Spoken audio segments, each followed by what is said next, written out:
Assalamualaikum warahmatullahi wabarakatuh. Perkenalkan, nama saya Devia Putri Ahmadji dengan NIM A01230082. Di sini saya akan mempresentasikan hasil tugas metodologi penelitian saya yang berjudul Analisis Kapasitas dan Kebutuhan Parkir berdasarkan volume dan durasi kendaraan. Di sini ada latar belakang. Pertumbuhan kendaraan bermotor di Indonesia yang terus meningkat menimbulkan tekanan besar terhadap ketersediaan fasilitas parkir di berbagai pusat kegiatan perkotaan seperti pusat perbelanjaan, pasar tradisional, dan rumah sakit. Ketidakseimbangan antara kapasitas parkir yang ada dengan jumlah kendaraan yang datang memicu parkir liar di badan jalan yang berujung pada kemacetan lalu lintas. Oleh karena itu, diperlukan analisis mendalam terhadap kapasitas dan kebutuhan parkir berbasis data volume kendaraan dan durasi parkir guna menghasilkan rekomendasi yang aplikatif bagi pengelola fasilitas dalam menciptakan parkir yang lebih teratur, efisien, dan mendukung kelancaran lalu lintas secara keseluruhan. Rumusan masalah. Yang pertama, berapa volume kendaraan yang menggunakan fasilitas parkir pada lokasi yang dikaji? Kedua, berapa rata-rata durasi parkir kendaraan dan tingkat pergantian kendaraan atau parking turnover di lokasi penelitian? Ketiga, apakah kapasitas parkir yang tersedia saat ini sudah memenuhi kebutuhan aktual di lokasi penelitian? Keempat, bagaimana kondisi akumulasi dan indeks parkir pada jam-jam puncak di lokasi penelitian? Yang kelima, beberapa kebutuhan ruang parkir yang ideal berdasarkan analisis volume dan durasi kendaraan di lokasi penelitian. Lanjut, tujuan penelitian. Yang pertama, mengetahui volume kendaraan yang menggunakan fasilitas parkir pada lokasi yang dikaji. Kedua, mengetahui rata-rata durasi parkir kendaraan dan tingkat pergantian kendaraan atau parking turnover di lokasi penelitian. Ketiga, mengevaluasi kesesuaian kapasitas parkir yang tersedia dengan kebutuhan aktual di lokasi penelitian. Keempat, menganalisa kondisi akumulasi dan indeks parkir pada jam-jam puncak di lokasi penelitian. Kelima, menentukan kebutuhan ruang parkir yang ideal berdasarkan analisis volume dan durasi kendaraan.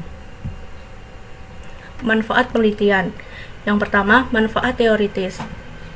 Memberikan kontribusi ilmiah dalam bidang rekayasa transportasi, khususnya mengenal analisis kapasitas dari kebutuhan parkir berdasarkan volume dan durasi kendaraan.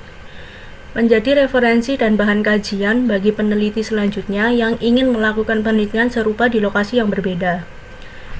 Kedua, manfaat praktis. Memberikan informasi kepada pengelola fasilitas mengenai kondisi aktual kapasitas dan kebutuhan parkir di lokasi yang dikaji. Menjadi bahan pertimbangan bagi pemerintah dan pemangku kepentingan dalam pengambilan kebijakan terkait pengelolaan dan pengembangan fasilitas parkir. Membantu mengurangi permasalahan kemacetan lalu lintas yang ditimbulkan akibat keterbatasan dan ketidakteraturan fasilitas parkir di kawasan perkotaan. Penelitian terkait. Beberapa penelitian terdahulu memperkuat urgensi kajian ini. Penelitian di pusat perbelanjaan menunjukkan bahwa permintaan parkir pada jam puncak kerap melampaui kapasitas yang ada. Kajian di pasar tradisional mengungkap bahwa keterbatasan lahan parkir mendorong kendaraan memanfaatkan badan jalan sehingga memperparah kemacetan.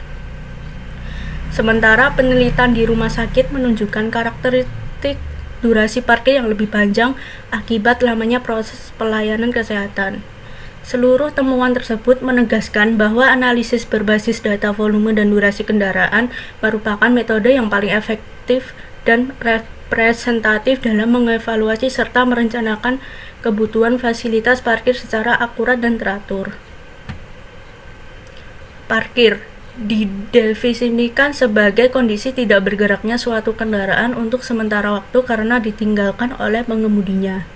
Fasilitas parkir merupakan elemen penting dalam sistem transportasi perkotaan yang berfungsi menampung kendaraan selama pengemudi beraktivitas di suatu lokasi. Secara umum, parkir dibedakan menjadi dua jenis, yaitu parkir di badan jalan atau on-street parking dan parkir di luar badan jalan atau off-street parking. Parkir di badan jalan memanfaatkan sebagian lebar jalan sebagai area parkir. Sementara parkir di luar badan jalan menggunakan lahan khusus seperti gedung parkir, basement, atau halaman terbuka. Penggunaan badan jalan sebagai area parkir berpotensi mengurangi kapasitas jalan dan menjadi salah satu penyebab utama kemacetan lalu lintas di kawasan perkotaan. Karakteristik parkir. Terdapat beberapa karakteristik yang perlu dipahami dan diukur secara akurat, antara lain yang pertama, volume parkir adalah jumlah total kendaraan yang menggunakan fasilitas parkir dalam satu periode waktu tertentu, biasanya dihitung per hari atau per jam. Kedua, akumulasi parkir adalah jumlah kendaraan yang sedang parkir pada suatu saat tertentu. Ketiga, durasi parkir adalah lamanya waktu yang digunakan oleh sebuah kendaraan untuk menempati suatu petak parkir. Keempat, tingkat pergantian parkir atau parking turnover adalah tingkat penggunaan ruang parkir yang dinyatakan dalam jumlah kendaraan per petak parkir per satuan waktu.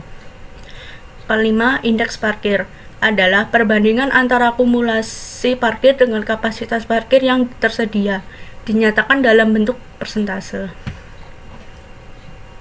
Kapasitas parkir adalah jumlah maksimum kendaraan yang dapat ditampung dalam suatu area pada waktu tertentu yang dipengaruhi oleh luas lahan, ukuran petak parkir, sudut parkir, serta lebar jalur sirkulasi. Dengan standar perencanaan diatur dalam Pedoman Teknis Direktorat Jenderal Perhubungan Darat, sudut parkir yang umum digunakan antara lain 0 derajat, 30 derajat, 45 derajat, 60 derajat, dan 90 derajat, di mana masing-masing memiliki kelebihan dan kekurangan dalam efisiensi lahan dan kemudahan manuver.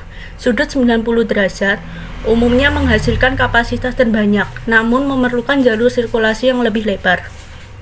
Kebutuhan parkir adalah jumlah petak parkir yang diperlukan untuk memenuhi permintaan kendaraan dalam periode tertentu, yang dihitung berdasarkan akumulasi parkir tertinggi selama survei atau diperkirakan melalui standar sesuai jenis dan skala kegiatan. Jika kebutuhan ini tidak terpenuhi, dapat menimbulkan parkir liar di badan jalan atau area tidak semestinya, yang pada akhirnya mengganggu kelancaran lalu lintas dan kenyamanan pengguna jalan. Satuan ruang parkir atau SRP. SRP adalah ukuran luas efektif yang diperlukan untuk memarkirkan satu kendaraan, termasuk ruang bebas dan lebar buka kendaraan. Berdasarkan pedoman yang berlaku, SRP dibedakan untuk beberapa jenis kendaraan, antara lain mobil penumpang, bus atau truk, dan sepeda motor. Untuk mobil penumpang, SRP yang digunakan adalah 2,3 meter kali 5 meter. Sedangkan untuk sepeda motor adalah 0,75 meter kali 2 meter. Sekian presentasi dari saya. Mohon maaf apabila ada kesalahan. Terima kasih.